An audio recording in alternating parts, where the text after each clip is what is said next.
So, ito po yung actual na waterproofing na ginagawa natin mga tol. Ito yung fiber mat. Okay. So ito yung lalatag natin pagkatapos natin i-first coat. Yan. Mapapansin naman natin napakalinis nung area. I-first coat muna natin bago natin ilalatag. Latag itong fiber mat. Isagad mo tuloy ha. Dito. So gagawin yan ngayon. Lalatag na natin yung fiber mat. Okay. Kasi naka-first coat naman na to. Yan. So ito yung gagamitin natin, bandflex. Yan. Okay. So, proseso lang, lilinisin muna yung flooring. Yan, pantay na pantay para lapat na lapat yung first coat natin. Saka natin lalatagan na itong fiber mat. Okay.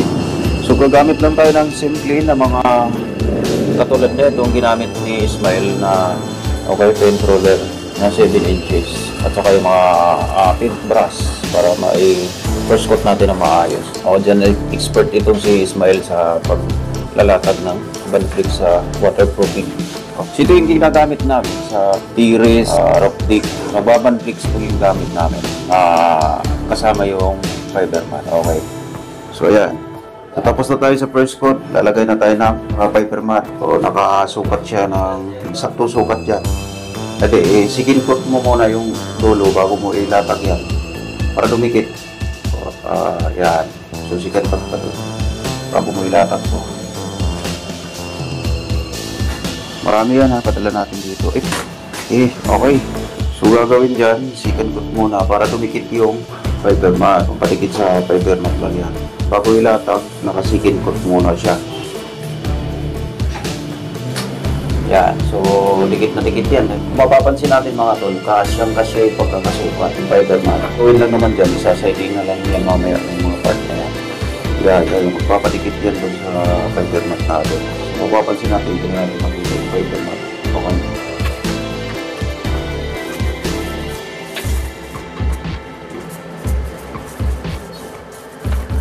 Ito pala hindi mo na release yan. Oo, dapat tinanggal mo na yan. Oo, kasi bababa mo yun.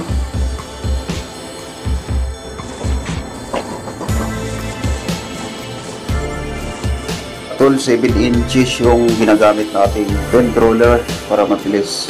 Yan, 7 inches po yan. Yung mga gilid, gagamitan na lang natin ng paintbrush number 4. Gumamit tayo dito ng bandflex para sa waterproofing po natin. At yung fiber mat. Yan. So, dyan pa lang, naka-first coat na siya. Safe na agad sa tagas. Bago lalatagan ng fiber mat. Ganon din dito sa kabila yan. Floor trim. Yan.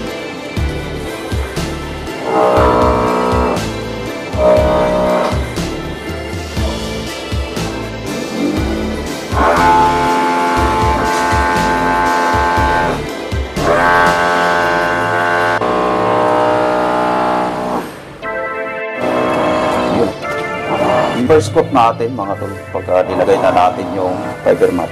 So pag natapos yung sa first coat ng fiber mat, gagawin natin dyan, patutuyuin muna natin ng buo yan bago natin second coat pagkatapos ng fiber mat. Okay.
Paputas, hindi paputas.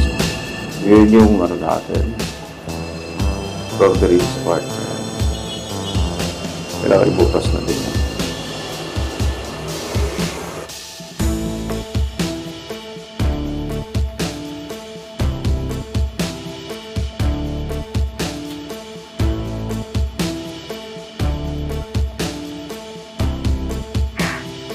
Ang sistilan natin dito mga tol, tinatiles muna natin yung days, tinira lang natin yung sa part ng baba para dun sa pag-i-establish natin ng waterproofing. So, hindi tayo po pwedeng mag-establish ng waterproof bago mag-tiles dyan dahil pwedeng matatapakan tong waterproof, pwede siya madamage. Kaya mapapansin natin naka-tiles muna yung mga gilid niya, mayroong isang linya ng tiles doon na tinira natin para doon sa pag-i-establish ng waterproofing.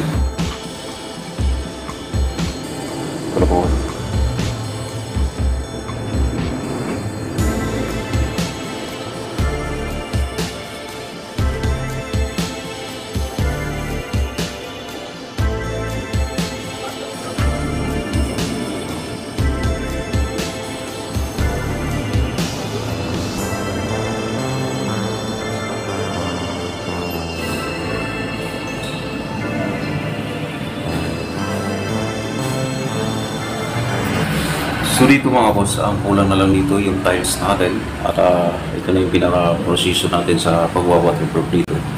So mula nung first coating natin, umabot ito ng 5 patong first coating, then ilatag yung fiber mat, then patong ulit, patitigasin natin tapos papatong natin ulit. So ito na yung pinaka-last na patong dito. At yung susunod natin dito, ita-tiles na natin yung part ng gilid at saka yung sa flooring. Okay.